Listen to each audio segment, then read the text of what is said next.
You know, you go to the gym and you watch these people doing all sorts of sit-ups, abdominal exercises, week after week, and no change in their midsection. Today I want to talk about why abdominal exercises will not work in reducing your belly fat. Now, this study that I just read, which I'm going to put a link down below, showed that abdominal exercises produced no significant effect on weight, body fat percentage, abdominal circumference, abdominal skin fold, or abdominal subcutaneous fat loss. Subcutaneous fat is the superficial fat right underneath your skin.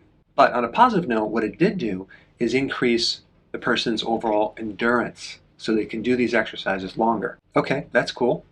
But what about your belly? Well, there are three things going on. You have the superficial fat underneath your skin, that's the subcutaneous fat, and then you have the fat that's on your liver.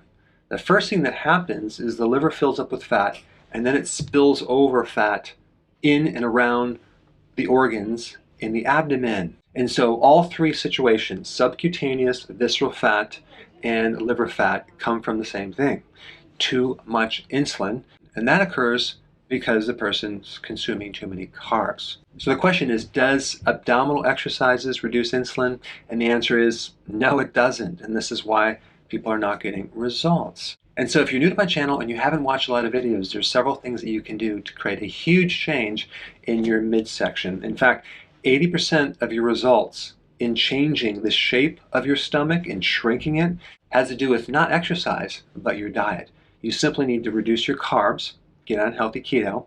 I put a link down below of how to do that. And you definitely need to start doing intermittent fasting, okay? The combination of those two will produce the majority of results in your midsection. And then you can definitely add exercise as well, but not just abdominal exercises. You would want to do high intensity interval training, and that definitely will help, but only about 15%. All right, thanks for watching, and I will see you in the next video. So the question is, what exercise will burn the most fat, okay? Out of the three variables, we have duration, intensity, and recovery. Intensity is the factor that will burn more fat than any other exercise. In fact, intensity will increase growth hormone by 450%. So what I'm going to demonstrate is a type of exercise called interval training. What the heck? These kids, gum. High fructose corn syrup. This is going to kill you.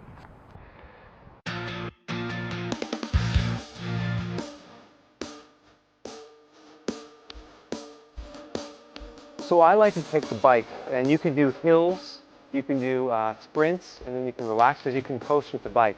But when you do this, you probably don't want to start with a hill. You want to start with something a little bit smaller. There are many exercises, like you could do, for example, you can do the skiing exercise, back and forth, jumping back and forth. You can do pushing against the wall, trying to push the wall down.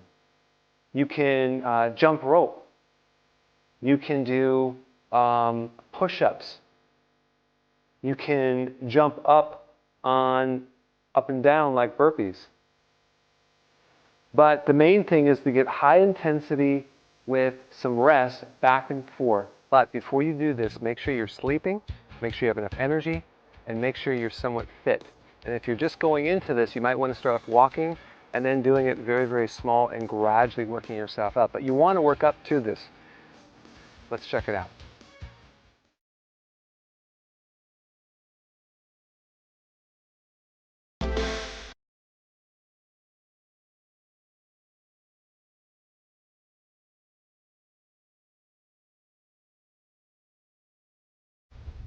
Okay, so that was called jump the stump to get rid of your bump, right? So that's what my wife always calls it. All right, so you can take anything in your house. You can do stairs. You can, if you don't have a stump, you can go to the gym. If you want to find a little platform and you can hop on things, it's called plyometrics. So basically it's the science of hopping. But you want to get your whole body, every single cell, every single muscle in explosion, and then we want to relax. We're relaxing now. We're going to let our body fully come down to a pre-resting state for about 3 minutes. So you're going to do high intensity for maybe 30 seconds and rest for 3 minutes. But each person is different. You can calculate your exercise recovery cycle with different tests, but we're not going to get into that right now. So you're resting, you're sitting here, you're waiting for your heart rate to come down. You're not jogging in place, you're sitting down.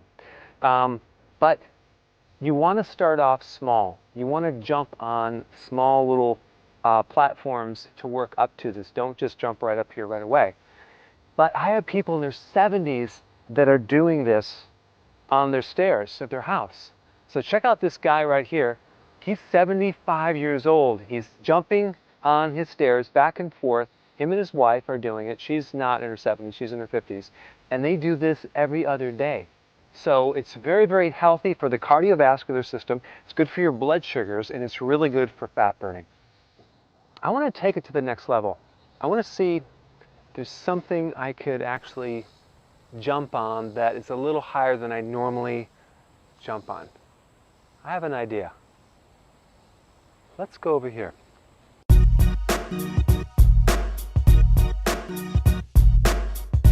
What do you think? Should I do it? Should I try it? Oh, what the heck? You only live once. There's one more point about interval training. To keep growth hormone, which is the anti-aging fat-burning hormone, continually going up, you have to keep making it more difficult because your body adapts. And when your body gets used to it, that hormone doesn't increase anymore. So you have to constantly come up with creative ideas to make it harder and harder. So I'm kind of at the stage where I need to come up with a really difficult jump, a really high jump. Let me think what I can do. I have an idea.